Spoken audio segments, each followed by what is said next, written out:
Logan Hovdebo looks like any other child at play. But when he's riding around the neighborhood, thoughts of his condition aren't far from his mind. Sometimes I forget, but most of the time I don't. So now he needs to go and find himself a snack and make sure. Logan has type 1 diabetes.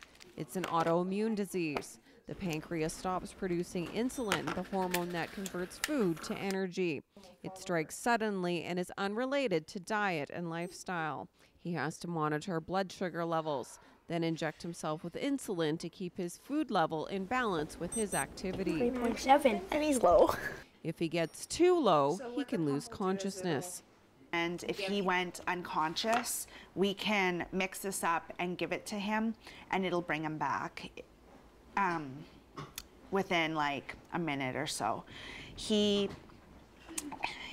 We've only had to use this once in 5 years, and we did it because he was seizuring, and it's a scary thing. Logan used to take insulin with a needle 6 to 7 times a day.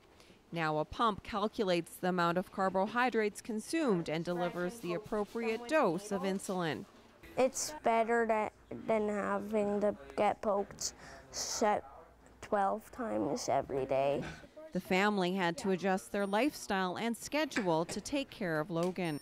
The first year we struggled, and it was a lot of learning because we had to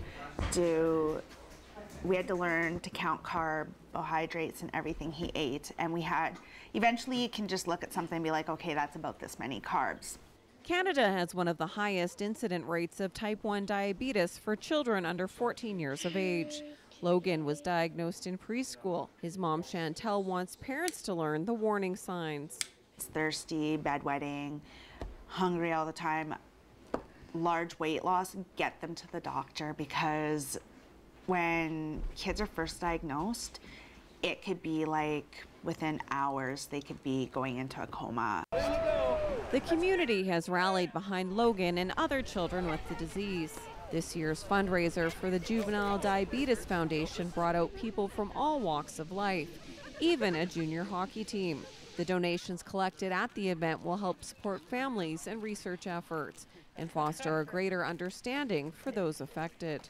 I'd like people to know that they're really no different than any other child, except that their pancreas doesn't produce insulin, so they have to get it through artificial means. Children with type 1 can eat and drink and be just like normal children. Juvenile diabetes isn't entirely understood by scientists.